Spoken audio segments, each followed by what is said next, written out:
Ba ba ba ba ba ba ronde ronda te, yo ba de no de apo, ba ba no de apo, ba ba no te, não há paz, não há beleza, é só tristeza, melancolia que não sai de mim, não sai de mim, não sai. Bravo, Joana. Eu não fui capaz de não pôr este bocadinho a seguir ao vídeo da pequenita, que acho que por razões óbvias. Temos também aqui uma improvisação que, embora seja mais educada, há uma melodia, há notas que foram estudadas, mas há o uso de sílabas, vogais, já com algumas consoantes, mas sobretudo sílabas. O que é isto, Joana? Explica lá o que é isto de improvisar. Porquê é que se usam estas sílabas? Porquê é que usas umas num sítio e outras noutras? Este tipo de exercícios de canto chama-se cat. Scat. É muito usado no jazz Hum. e normalmente o objetivo é que o cantor se aproxime de um instrumento. Então, De um instrumento ou de um? pode ser um trompete, pode ser um saxofone, pode ser o piano, depende. Hum. Basicamente é tornar a nossa voz num instrumento, como se fosse um instrumento. Então, de forma a fazer com que as notas fiquem bem separadas, bem perceptíveis, normalmente Articuladas? usam-se bem articuladas, porque a articulação é muito importante, Hum. usa-se este tipo de sílabas. Existem vários tipos de sílabas. Existem sílabas que são usadas de forma tradicional. Normalmente pode-se estudar as sílabas de um certo cantor, estudar as sílabas de outro cantor, ou então simplesmente inventar sílabas. O que acontece é, normalmente, quando se faz este tipo de exercícios, a pessoa já conhece várias sílabas, várias maneiras de fazer isto e depois, quando improvisa, usa as suas. Então, Ah, existem diversos exercícios deste género. Pode ser, por exemplo, uma cópia. É assim, antigamente, quando inventaram este tipo de maneira de cantar, não copiaram por ninguém, não é? Mas hoje em dia, nós podemos copiar de um cantor. Vamos imaginar, por exemplo, Ella Fitzgerald, que tem imensos solos deste género, nós podemos copiar. Então aí temos que fazer exatamente as mesmas sílabas que ela fez, de forma a ganhar linguagem, a nós termos mais sílabas para nós. Mas o objetivo final é que cada um de nós, cantores, consiga inventar as suas próprias sílabas de forma a que consiga expressar melhor aquela frase melódica, que consiga, por exemplo, imitar melhor um certo instrumento. Este caso era uma cópia de um solo, mas eu próprio posso fazer um improviso qualquer e aí, com o conhecimento que eu já tenho de sílabas, por já ter experimentado várias, eu vou conseguir fazer uma improvisação com diferentes sílabas. Eu tenho que conseguir encontrar quais são aquelas que espelham aquilo que eu quero expressar. E quais são as que te dão mais jeito? Não sei. Do ba do do do do do do ba be ba do ba ba be ba do ba ba be you do do do do do do do do that day. Não sei, então, mas inventei agora. Não, é D Por e B, exemplo. não é? Coisas com D e com B, Sim, aparentemente.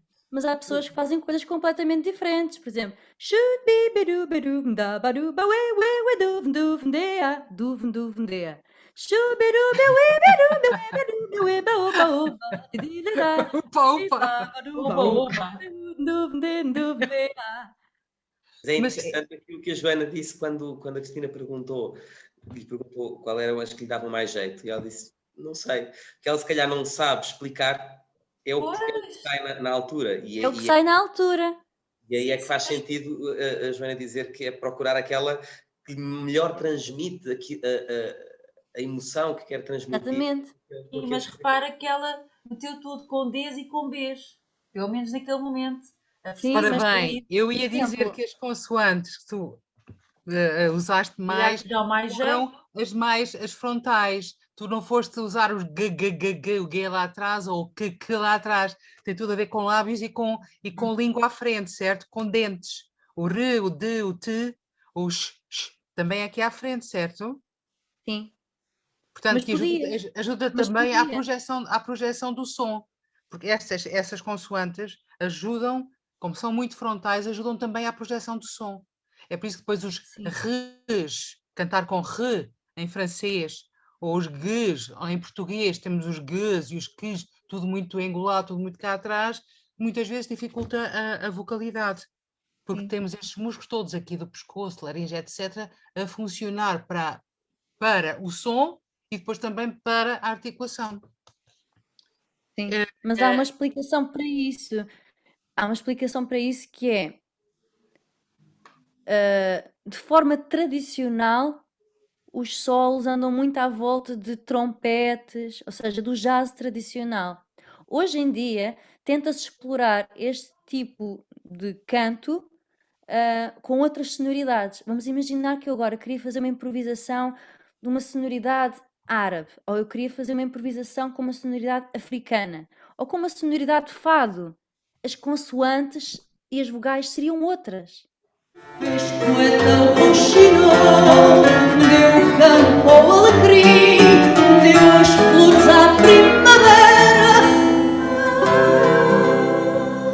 e deu esta voz a mim. Ou seja, são sempre escolhidas de forma a tentar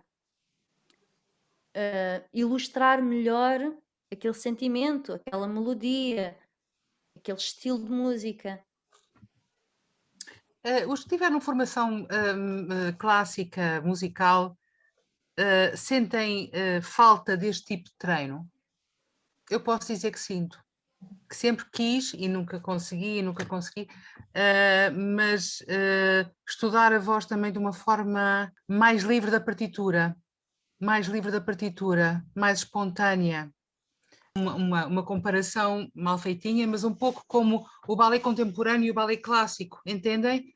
E a formação é clássica, a formação é de fundo, é de um conhecimento profundo do corpo, mas depois a expressividade muito mais, também poder ser muito mais livre, muito mais criativa e exploratória. Eu senti essa necessidade, sempre quis tentar qualquer coisa no Hot Club e depois nunca fui, acho que agora já. Não sei, se calhar Ainda até, pode, não sei, Calhar, ainda se pode na calhar, universidade mas interessa-me muito esta liberdade também vocal desta forma. Vocês não sentem essa falta? Eu estou a falar sim. dos que. Hoje sim. Eu posso dizer que eu não consigo fugir do meu género, do clássico. Eu quero cantar outra coisa e tenho que pensar e tenho que fazer uma ginástica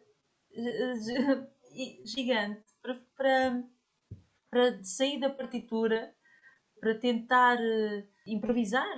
Acho que era muito importante fomentar este pensamento criativo, esta, esta intuição musical. Isto é uma intuição. Mas também tem a ver com liberdade, não tem a ver com liberdade vocal, de explorar outros Claro, sons, outras cores, não é? claro que sim, claro que sim, claro que sim. Tu trabalhas com miúdos, não é, Cristina? Sim, sim, Tens sim. dificuldade em cantar cançõezinhas de criança? Quer dizer, eu canto, mas é sempre com colocação. E quando não o faço, chego ao final do dia de rastos. Porque realmente eu só tenho esta colocação falada e cantada, canto clássico, canto lírico, não. Mas a Claro que Cristina vou faz tentando. muito bem, imita muito bem sons, por exemplo, a contar histórias. Sim, isso gosto de fazer vozes, gosto de imitar, criar vozes para determinadas personagens, e aí sim, pronto, aí sons, gosto, eh, Brincar tenho com a voz. sim, sim, isso sim. Diz-me só, acho que era interessante tu falares connosco que desde miúda, ou pelo menos 12 aninhos ou 13, tu Sim, ouvias muito ópera, não é? Ou uma cantora em especial e começaste a sim. imitar, não foi? Pronto, isto da imitação já vem desde pequenina. Eu muito mais pequenina ainda, antes de imitar Montserrat Caballé, eu imitava, porque a minha família paterna é do Alentejo, é de Moura, então a minha avó paterna ouvia muito canto alentejano. Pronto, é aquela coisa, não é? Que eu adoro, acho muito bonito, porque pronto, também na minha origem. E então eu comecei a imitar o canto alentejano, então ali aos 6 anos já tinha um grande treino de canto alentejano. Depois mais tarde, mais crescida, comecei a imitar a Amália, que era também o que eu ouvia em casa, não é? E lembro-me de também haver para lá um CD dos Queen em que a Montserrat Caballé cantava com a Freddie famosa Mercury, claro. a Barcelona, e eu cantava aquilo mesmo a bandeiras despregadas. Depois mais tarde, quando fui ter aulas de canto, que não fui ter aulas de canto para ser cantora lírica, foi porque gostava muito de cantar, pois lá está, o gosto por cantar acompanhou-me sempre e por aí fora, e até que tive aulas de canto e me disseram, não, realmente acho que tu tens mesmo voz para cantar, pronto, para ir para o conservatório e fazer canto lírico e pronto. E a minha mãe dizia-me, estás a ver, a imitação da Montserrat Caballé sempre deu para alguma coisa. Foi aquela imitação. Quem sabe, se não falando a sério, quem sabe não, de certeza, que essa tua ginástica muscular a querer imitar a Montserrat Caballé, que faz aqueles pianíssimos gloriosos, Sim. não te ginasticou já, não é? Por forma que hoje em dia é teto muito fácil fazer pianos, não é? É Pianíssimos. exato, é isso que eu ia dizer, por acaso, porque nunca ninguém me ensinou a fazer aquilo. Mas a verdade é que quando eu quero brilhar em alguma coisa, faço um piano e pronto.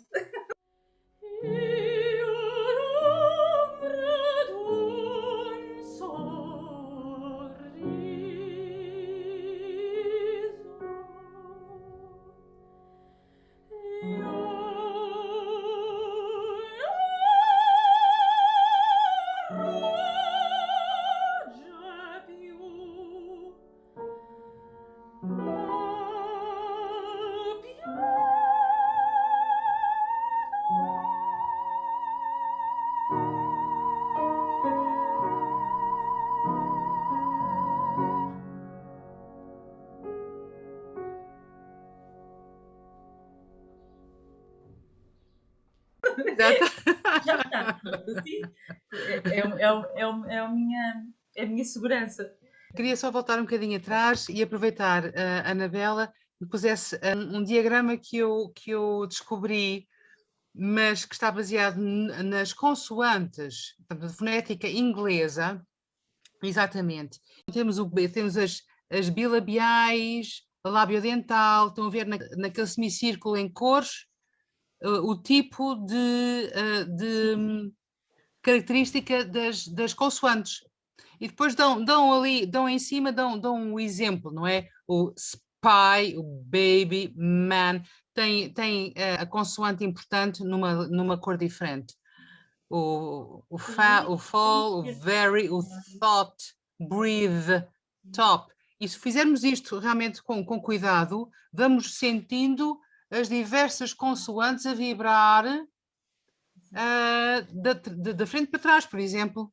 No pós-alveolar, portanto, está aqui alveolar, portanto, a seguir aos dentes, não é? De cima. Red, a língua lá. O should, a língua e tapar os dentes de lado. Asia.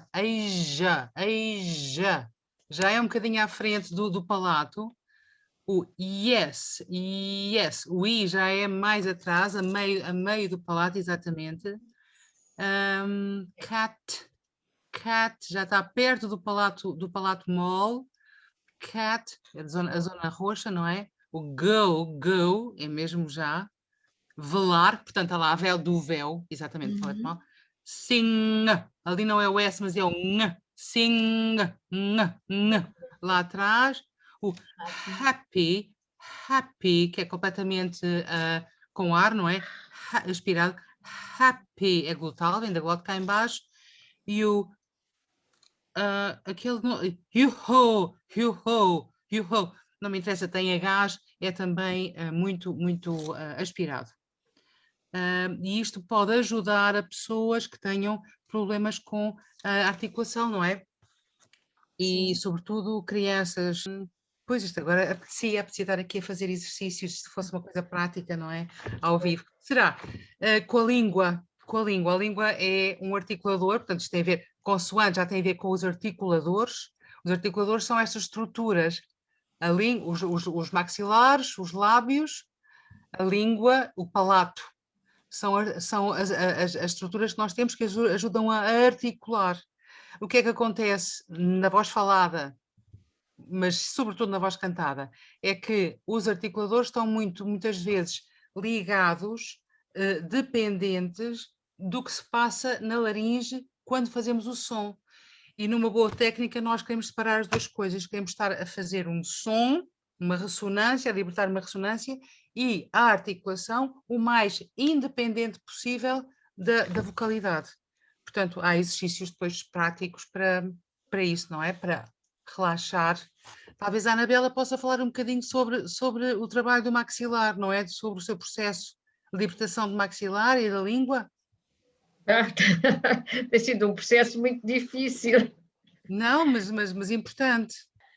Eu tenho bruxismo, eu não sei se sabem o que é. Pois. Então já há uma grande tendência para ter tensão nos maxilares. Sim.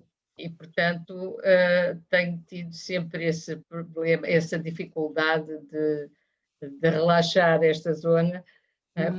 Por isso o meu medo das notas agudas. Por causa de abrir, mas não.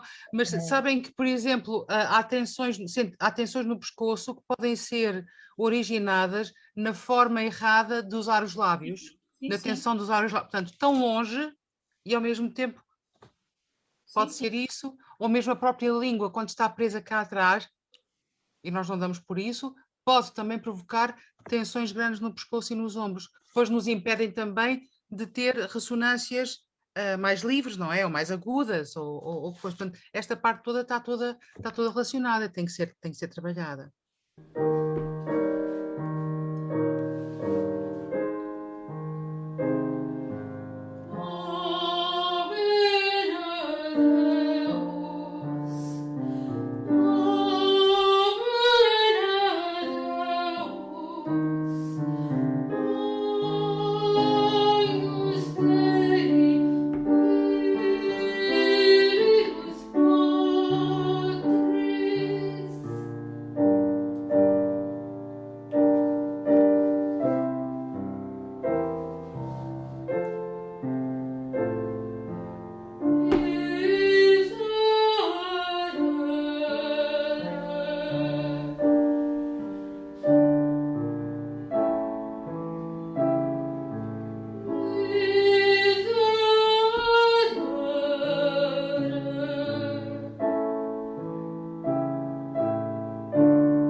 Para uma vocalidade, para mim o que importa é que seja saudável, portanto, que respeite a estrutura e o funcionamento natural da pessoa, e posso dizer que a maior parte das pessoas não fala naturalmente bem, fala habitualmente bem, ou seja, fala por hábito de uma determinada forma, mas não obedece à sua natureza vocal.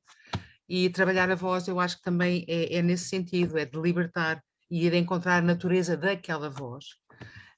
Eu voltava atrás, Anabela, e punha aí a nossa colega bem conhecida,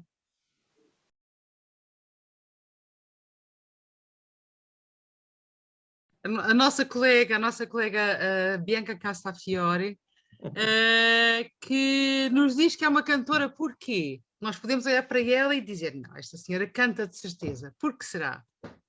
É a posição É a postura. da cara, é a postura, é tudo. É a postura. É a postura. é a postura. Não dá para ver porque tem o vestido tem uma prega atrás, não é? Mas Sim, esta pois. senhora tem de certeza as costas direitíssimas Tem. e tem toda a parte do colo para fora, não é? Isto porquê? Porque para cantar bem ou para falar bem nós temos que ter uma postura correta. Verdade. E a postura correta é resultante de um alinhamento interno. Não chega o encolhe a barriga, estica o peito, encolhe o rabo, não chega a isso, porque isso é tudo de fora para dentro. Temos que fazer exercícios que nos vão ajudando a recuperar o nosso equilíbrio e alinhamento interno. Porquê? Porque os músculos, a musculatura, a estrutura que está de base numa vocalidade boa é a estrutura interna muito pegada à coluna vertebral e que também envolve a caixa torácica, não é? Então, nós temos que estar direitos para que a caixa torácica esteja mais aberta, mas também para que o nosso equilíbrio e todas as nossas estruturas possam funcionar o melhor possível. Fazem algum exercício para trabalhar a vossa postura quando cantam? Ou basta só pensar, estejam direitos? Alguma vez pensam nisso? Uma coisa é pensar, outra coisa é fazer. Não é? Não Pois, está bem, mas sim, mas eu pensar, tem consciência disso. sim, sim. Eu só ultimamente é que me preocupei um pouco mais com isso, porque eu sempre fui muito espontâneo nesta questão de cantar, como sabe, e cantei por imitação e porque gostava, e não me preocupava muito com isso, mas realmente, quando comecei a pensar um pouco mais nas coisas, encontrei a importância disso, e nomeadamente com as suas aulas. E, portanto, ultimamente tenho-me preocupado um pouco mais em pôr uma postura correta. O que, aliás, também é natural, porque à medida que a idade avança, se não nos agarramos a determinadas coisas bem feitas, depois não somos capazes de fazer o mesmo que fazíamos antigamente, sem pensar no assunto sequer. Mas noto isso. Agora, por exemplo, nestas posições, veja, a posição da cabeça desta cantora é toda elevada, o que curiosamente, é muito parecido com o que se faz no canto do Fado de Coimbra. Exato, acho que tem a ver com, enfim, Aí já é a Postura da interpretação. diva. da postura da diva, pronto, que Pois. está a lançar notas com certeza, ou que tem um ego muito Pois. grande, ou uma coisa assim, não é bem o caso. É verdade, sim. Eu até tenho depois de algumas gravações de fados que me mandaram, e é muito interessante, eu depois gostaria de fazer essa comparação da vocalidade de cada um de vós quando canta fado e depois quando canta outro estilo. Porque é Pois. óbvio que quando estamos com esta postura, o que vem primeiramente é toda esta ressonância mais grave e que dá patos, que dá dramatismo, que é o fado, isto, aquilo outro, mas na verdade vai bloquear e dificultar muito todas as outras ressonâncias que são mais agudas e que podem depois, enfim, desequilibrar uma vocalidade saudável. São escolhas, mas eu quando ouço a Amália, e ela bem que pode fazer todos esses trejeitos e tudo aquilo que ela fazia, mas a voz dela era uma voz muito bem misturada. Eu não acredito que cantar bem fado seja igual a voz rouca e com aqueles arranques que a mim me dão arrepios, porque eu sei quanto são abusivos do instrumento vocal. Mas não sei até o que é que nisso pensam. é diferente o Fado de Exatamente, Lisboa e o Fado de Coimbra, não é? A canção de Coimbra é diferente do Fado de Lisboa. O Fado de Lisboa é que muitas vezes a voz rouca até fica bem, digamos assim, na interpretação. Sim. Mas no Fado de Coimbra, ou na canção de Coimbra, nunca se procura isso, procura sempre uma voz o mais brilhante possível.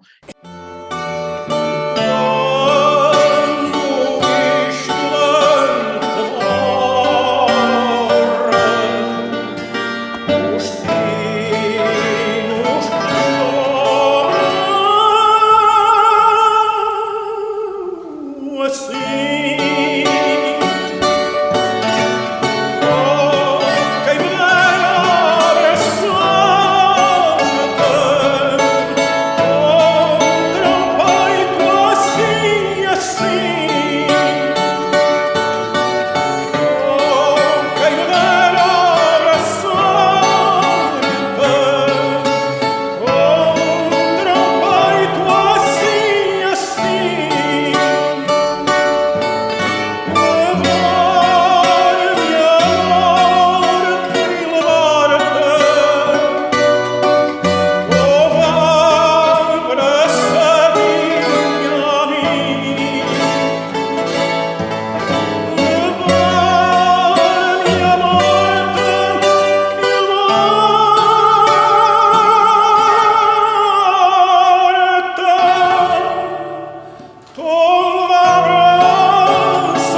Então, o que é que acham, o que é que acham da vossa voz? Digam-me lá.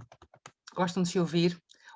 Aquilo que nós achamos da nossa voz é resultado do quê? Acho que todas as pessoas que não têm por hábito ouvir gravações suas, passam pela experiência a certa altura na vida de dizer, mas a minha voz é isto, quando ouvem uma gravação e ficam aterrorizadas, porque efetivamente aquilo que nós ouvimos da nossa voz não é a mesma coisa que as outras pessoas ouvem. Talvez até por isso seja mais fácil nós criticarmos a nossa voz quando efetivamente a ouvimos, porque conseguimos ter algum ouvido mais crítico, por a ouvirmos menos vezes, não é? A minha voz é muito mais metálica do que eu a ouço. Talvez seja uma voz mais com mais agudos do que aquilo que eu ouço. Às tantas, os ressoadores que eu uso na voz falada não usa tanta parte dos ressoadores mais graves e mais baixos. Na voz cantada já não noto uma distância tão grande. É diferente também a voz que eu ouço e a minha voz gravada, digamos assim. Mas já é uma distância menor. O som que nós ouvimos, agora que eu estou a ouvir quando estou a falar, é resultado de duas componentes. É a audição que vem pela via aérea, não é? Portanto, que é a acústica da sala onde eu estou, e a audição que é pela via óssea. Exatamente. Portanto, as vibrações por dentro que se transmitem também. E é a junção das duas que eu ouço. E é por isso que nas gravações normalmente não nos reconhecemos. Porque já está a via aérea, claro. No estudo da voz, nós temos que, e ainda bem que agora já há gravadores fantásticos e já há recolha na maneira não é? Já muito mais fidedigna de nos ouvirmos. Acho que temos que fazer essa correlação do que aquilo que ouvimos a que é que corresponde nos ouvidos dos outros, não é? Qual é o som que os outros ouvem? Quando eu faço isto, o que é que os outros ouvem? E é por isso que para um cantor é sempre necessário ter um professor ou alguém que o ouça regularmente, que é para nós sairmos continuarmos com esta a alimentar e a perceber o que é que fazemos, o que é que na verdade os outros ouvem. Mas pode ser perturbante, não é? Pode ser perturbante uma pessoa não gostar da sua própria voz. E não gosta porquê? Porque a idealiza diferente? Porque tem referências de outros cantores, gostaria que fosse assim ao assado? Pois, se calhar, sim, provavelmente. Eu acho que é mais isso. A pessoa habitua-se a ouvir primeiro, não é? Os outros cantores e idealiza o tipo de voz e gosta daquele e não gosta daquele outro, não é? E, portanto, quer-se aproximar daquele que gosta. Depois reconhece que a sua voz está mais distante ou ou mais próxima. Portanto, isto é uma aprendizagem contínua e eu acho que, de facto, é importantíssima as duas coisas. A gravação, por um lado, por um bom gravador, bem entendido, e a audição por alguém que está ao seu lado e que lhe chama a atenção para a forma de cantar e depois sentir, depois de gravar outra vez e de fazer aquilo que essa outra pessoa lhe diz, ele verificar a mudança que há na sua própria voz. Eu acho que isso deve ter acontecido com todos, não é? À medida que vão tendo professores e vão modificando a sua voz, vão se aproximando de uma outra voz, digamos assim. É nisso que eu julgo que consiste o treino e o estudo e a melhoria, não é? Mas, por exemplo, o Tiago estava a falar de ouvir um metal, um brilho, não é? Um metal ao qual não está habituado, ou que não... Sim, eu sinto que no meu caso foi muito mais o distanciar da voz que eu idealizei como minha do que propriamente como a imitar outro cantor. Quer dizer, isso depois será muito do percurso de cada um, não é? Mas eu comecei a cantar mais ativamente e mais informadamente já bastante tarde e a pessoa começa a ouvir os piropos. Ai, a tua voz é muito bonita, isto e aquilo e tal. E a pessoa começa a crescer e a trabalhar a voz e começa a habituar-se. Ai, o meu som é este, o meu som é este. E depois quando vai ouvir a gravação, o meu som não é nada este, é outro completamente diferente. Então aquilo que as pessoas me estão há muito tempo a dizer, que a minha voz é bonita, e eu aprendi a aceitar, não é verdade. Ou pelo menos aquilo que eu aceitei não era a verdade das outras pessoas, que eu tomei como verdade para mim, não era a verdade absoluta. Os outros é que têm razão, não é? Porque aquela voz misturada que eu ouço da via aérea e da via óssea só é verdade para mim. Para os outros é Claro. mentira, não é? Claro. Liebste du lieber, oh ja, mich lieber, liebst du lieber, oh ja, mich lieber, lieber mich immer, dich lieb ich immer dort.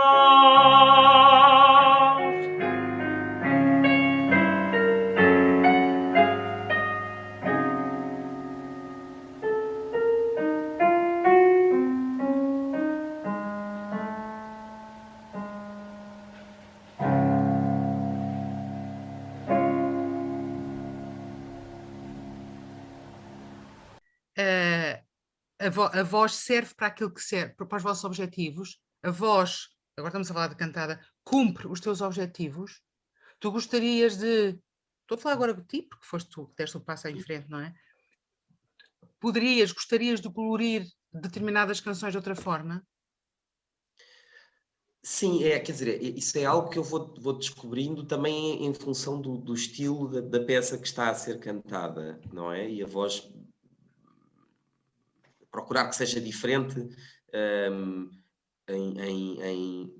para o repertório em causa. Mas eu há bocado o que eu falava não é tanto o facto de nós ouvirmos e termos uma apreciação negativa em termos da qualidade daquilo que ouvimos. Eu acho que ainda é uma questão do choque do que nós estamos a ouvir com aquilo que nós julgávamos que era o som. Portanto, não é necessariamente mau, até porque provavelmente se eu procurar que os ressoadores que eu estou a usar me conduzam mais àquilo que eu ouço da tal mistura das duas vozes, às tantas eu não estou a fazer um trabalho melhor, às tantas as outras pessoas não vão gostar mais, não é? Simplesmente estou a procurar uma voz mais parecida com aquilo que eu estava habituado, mas que não é necessariamente melhor, e daí eu acho interessante essa observação, que é importante o lado do ouvinte, e sem o ouvinte nós não sabemos muitas vezes se estamos a caminhar no sentido certo, não é? Nós podemos fazer um trabalho a solo, com certeza, não é? Mas às tantas está um trabalho viciado, faz falta um olhar de fora, um olhar novo. Neste caso não será um olhar, será um escutar. Quando falo do ouvinte, provavelmente falo do ouvinte, mas falo principalmente de um coach, não é? Ou de um professor, sim, alguém com ouvinte és, bem treinado. que conheça a pessoa e que conheça o temperamento, conheça a voz, ou vá conhecendo. Mas basta só cantar as notas, ou seja, basta ter uma voz bonita, e isso é subjetivo, mas basta cantar e cantar e chegar-se às notas, isso basta. Tantas vezes que eu vi cantores de renome com vozes extraordinárias e eu saí de lá completamente, enfim, gostei imenso, admirei a mestria, admirei as horas infinitas de trabalho, a perfeição, e saí de lá, É mesmo. pronto, cumpriu e fantástico, ouvi já, mas não fui tocada. E às vezes também chegar às notas sem, sem a carga certa ou sem a cor, porque uma determinada cor só pode acarretar determinada carga emotiva, não é? E não é por acaso, Ana Esther, que os grandes cantores escolhem determinados repertórios. Eles dão as mesmas notas, têm a mesma extensão de voz, mas o timbre é diferente e a forma como abordam, que depende muito da sua própria personalidade, é diferente. E é naturalmente por isso que nós, aquilo que estava a dizer há pouco, ouvimos uma mesma área, uma mesma ópera cantada por 3 cantores diferentes, igualmente bons em termos de técnica, de capacidade de volume de som, etc., etc., mas gostamos mais de uns ou de outros. Eu acho que é aí que está a grande diferença, não é? E realmente aqueles que são muito bons sabem normalmente escolher qual é o repertório em que passam a ser ótimos, não é? Sim, e se calhar na escolha do repertório nem se estão não estão só a pensar nas notas, mas sim se calhar a pensar nos papéis e nos personagens Exato. que se calhar melhor conseguem interpretar. E a pessoa até pode querer gostar muito de coisas dramáticas, mas a voz não acompanhar e então fazer uma escolha mais acertada ao seu tipo de voz. Pessoalmente gosto mais de um cantor que me emociona do que uma máquina de fazer notas. Acho que todos nós sentimos essa estranheza quando ouvimos uma gravação nossa. Acho que todos nós sentimos lá pelo motivo que a Ana Esther disse, não é? Porque ouvimos o som exterior e o som interior, o nosso ouvido interior. Eu sinto a mesma coisa, também acho que a minha voz é mais redonda e depois quando ouço é um bocadinho mais metálica. Acho que deve ser, toda a gente deve sentir isso. Agora, se a pessoa se sente desagradada com a sua voz, também dá para alterar um pouco, porque nós conseguimos fazer vários tipos de vozes diferentes, nós conseguimos modificar. Aquela história de que, quando as pessoas dizem, faz a tua voz, é assim, Qual voz, não é? qual Qual? voz? E nós conseguimos usar uma ressonância mais frontal, mais para trás, mais no meio, um registro. Depois também podemos modificar a forma como fazemos os ataques, as cordas vocais, ou seja, se é mais denso, se é mais ténue, se é um registro, ou seja, estou a dizer ténue, registro de cabeça, denso, registro de peito. Acho que às vezes essa pergunta, Joana, vem no sentido de não imites esta ou não imites aquele. Sim, sim, sim, sim, Porque há sim, sim. muito, pelo menos no canto lírico, não sei como é no jazz, mas há É muito. igual. Nós gostamos de determinados cantores e depois, por gosto e porque ouvimos tanto, às tantas já nos estamos a tentar colar um bocadinho àquela voz. E acho que às vezes também surge, eu já ouvi muitas pessoas em que eu me apetecia dizer, epá, faz a tua voz, canta com a tua voz, ou tem uma técnica boa e isso vai obrigá-la a que ela cante com a sua voz e não dá para fazer outras. Mas o que é a voz de alguém? Porque nós estamos todos aqui a falar com as nossas vozes, não é? Eu penso que a voz de cada um é aquela voz que depois de trabalhada resulta da sua própria constituição global, não é? Claro. Ela tem que traduzir a sua anatomia, a sua fisiologia, a sua maneira de pensar. Essa é que é a voz da pessoa. O estudo do canto e o treino, o que faz é vai-se à procura dessa voz. E se a técnica for boa, acaba, julgo eu, por se encontrar essa voz, que pode ser algo modulada, não é? No sentido, sobretudo, depois corresponder a um determinado género musical que quer cantar, não é? E dentro desse género, aos subgéneros, digamos assim, não é?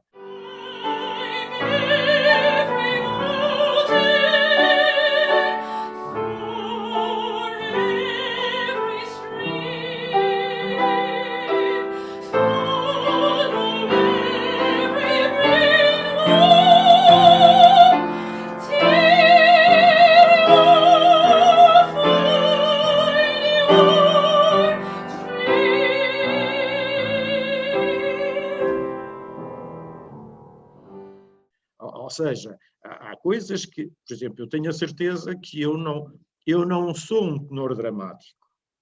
Gostava imenso de ser, mas não sou. Eu não sou um tenor lírico ou spinto. Gostava imenso de ser, mas também não sou. Portanto, eu tenho que também não sou um tenor ligeiro. Sou um tenor lírico, ponto. E é dentro dessa faixa, digamos assim, que eu tenho que, acompanhado por alguém, ir procurando a melhor voz possível, que será aquela que imito com facilidade, sem cansar, sentindo-me bem e tendo a expressão que lhe quero dar. Quer dizer, isto é um trabalho contínuo, por isso é que eu sou muito apologista eu não sou um profissional, sou um amador, logicamente, não sei exatamente como é que as coisas se passam no âmbito profissional, mas acredito que mesmo bons cantores internacionais ou nacionais beneficiem do coach, digamos assim, ao longo da sua carreira, para ir fazendo ajustamentos, e, portanto, a pessoa continua sempre à procura de um ideal, digamos assim, mas é com a sua voz. Aliás, nós temos todos assistidos à evolução das várias vozes dos cantores que nós ouvimos novinhos, digamos assim, e depois vão amadurecendo e têm uma voz diferente daquela que tinham, até um X tempo, não é? Portanto, eu acho que quando se diz cante com a sua voz, é com a sua voz depois bem trabalhada, bem entendido, e que implica a própria pessoa acompanhada aperfeiçoar o som, digamos assim.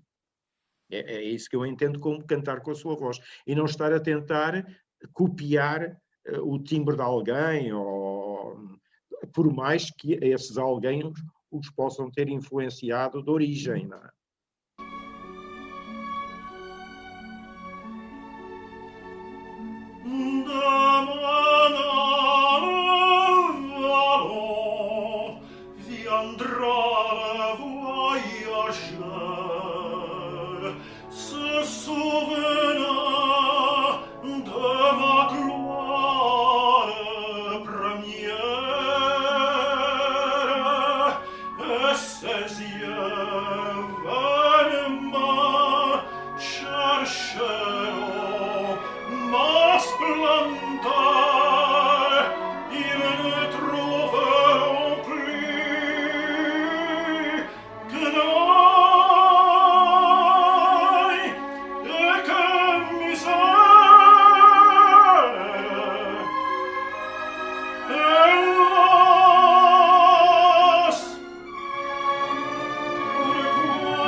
Eu julgo que nesse trabalho para encontrar a sua voz, não esteja só da fisionomia, anatomia e tudo mais, esteja também à procura por um certo